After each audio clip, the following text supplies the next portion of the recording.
Breaking news, China, kinarma kakahabol at kakadikit sa BRP Sierra Madre kaya natuluyang sumabit sa tali sa Ayungin Shoal. Ayon sa nakalap nating impormasyon, hindi lang pang bubunggo ang nakunan sa kamera, kundi maging ang karmang sumabit na sila sa lubid ng Pilipinas. Ayon sa PCG, sinubukan pa nilang alokin ng tulong ang sumabit na tali sa Chinese Navy pero patuloy na nagmatigas at marurot pang patakas para mahatak ang tali ng PCG.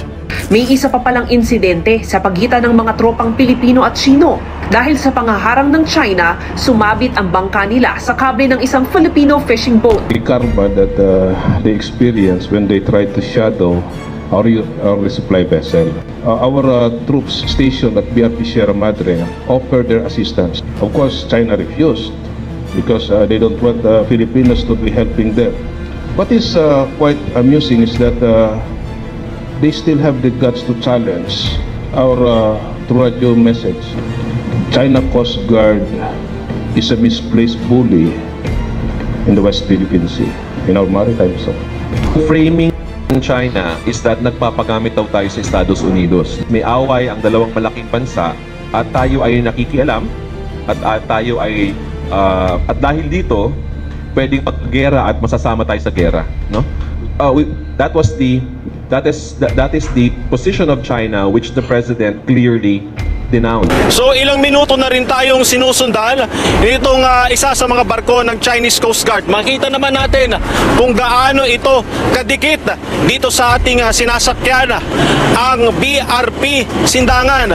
So sa ngayon ay tila haharangan ito yung isa sa mga supply boats ng Philippine Navy. Meron pa dito sa aking bandang kanan yung isa pang CCG vessel na tila sinusubukang harangan naman yung BRP Capra at yung isa pang supply boat ng Philippine Navy. So maliban dyan sa mga barko ng Chinese Coast Guard, makikita rin natin itong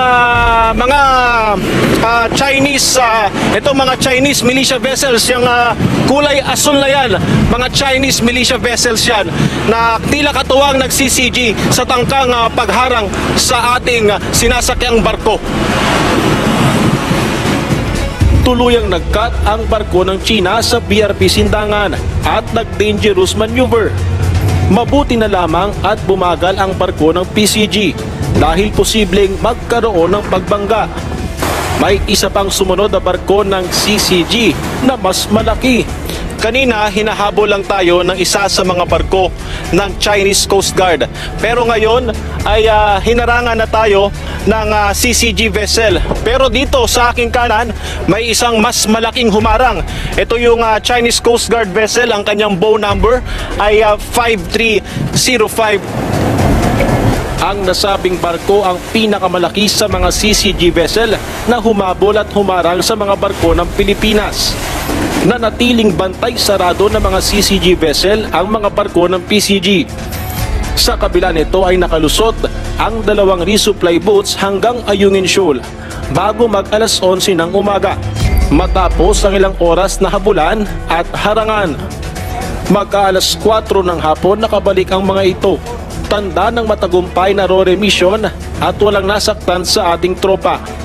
Sa kabuuan, 4 na CCG vessel at 4 ding Chinese militia vessels ang nakipaggirian sa ating panig. 3 hanggang 6 na metro naman ang pinakamalapit na distansya sa ginawang dangerous maneuver ng mga barko ng China laban sa mga barko ng PCG. Ang iba't ibang harassment na ginawa ng mga barko ng China hindi na bago sa mga tauhan ng PCG na lumalahok sa resupply mission. We always encounter dangerous maneuvers, shadowing activities, blocking not only from China Coast Guard vessel but also from China militia vessels. During this kind of mission, it ignites our patriotism and our dedication to serving the government. Sabi ng PCG, mas agresibo ngayon ang China na harangin ang ating mga barko papasok ng Ayungin Shoal. Kaya't nag-iba rin sila ng estratehiya. Every time nag-supply tayo, talagang pinaplano nila. I think the main reason why they were more successful now in preventing our Philippine Coast Guard vessels to advance It's because of the changes of the vessels that they're using.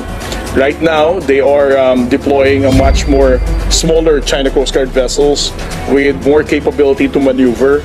And also, we can see from the videos that we released, the Chinese maritime militia vessels are now no longer hesitate to participate in the blocking operation of the China Coast Guard vessels. Mapapansin naman ang paglipad ng Poseidon plane ng US Navy na tila nagmamasid sa sitwasyon. Maya't maya rin ang natatanggap na radio challenge mula sa China Coast Guard na kaagad namang sinasagot ng PCG. Avoid miscalculations. Please order your course. Leave and keep follow. Over. To China Coast Guard 21616.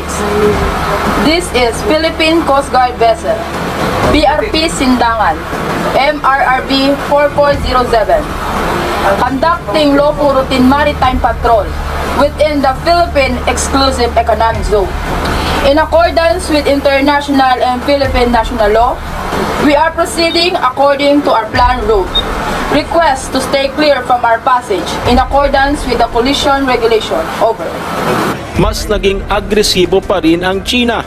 Ang isa pang CCG vessel na may bow number 21556 nagsimulang habulin ng BRP Cabra na sinasamahan ng UM2 resupply boat habang patungo sa Ayungin Shoal.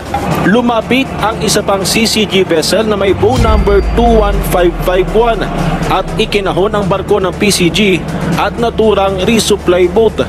Kita kung gaano sinubukang lumapit ng barko ng China at malapit nang mabangga ang BRP Cabra. Ang sinasakyan naman naming barko na BRP Sindangan ang sunod na hinabol at dinikitan ng barko ng CCG. Itong barkong sinasakyan natin ay ang BRP Sindangan. Nasa likod natin ang BRP Cabra. Ang dalawang barkong ito ng Philippine Coast Guard ang sasama sa indigenous boats na nirentahan ng Philippine Navy para magatid ng supply sa ating mga tropa sa BRP Sierra Madre na nakaistasyon sa Ayungin Shoal. So ngayon ay pasado alas 9 ng umaga ng Huwebes at kakaalis lang mula sa Buliluyan Port sa bayan ng Batarasa, Palawan. Medyo maulan at maalon ang panahon pero tuloy ang paglalayag. Sasalubungin ng Sindangan at Cabra ang dalawang bangkang sibilyan ng Armed Forces of the Philippines sa bahagi ng Sabina Shoal. Naging maganda ang panahon habang tumagal ang paglalayag hanggang sa nagtakip silim. Malalim na ang gabi nang makatagpo ang resupply boats sa rendezvous point sa bisinidad ng Sabina Shoal. Pagbukang liwayway ng Biyernes, mas tanaw na ang dalawang resupply boats, ang Unaiza May 1 at Unaiza May 2. Patuloy na sinasamahan ng mga barko ng PCG. At dito, makikita na ang isang barko ng China Coast Guard na may bow number 21616 mag-alas 6 pa lamang ng umaga na umaaligid sa ating resupply boats at mga barko. Habang mas lumiliwanag, mas nakikita ang presensya ng China. Mayroong kumpulan ng Chinese militia vessels. May namataan pa na presensya ng isa sa mga gray ship ng People's Liberation Army Navy. Ngayon ikaw, bilang Pilipino, ano ang masasabi mo at reaksyon sa balitang ito? Mag-iwan ka ng komento sa ibaba at atin pong babasahin isa-isa.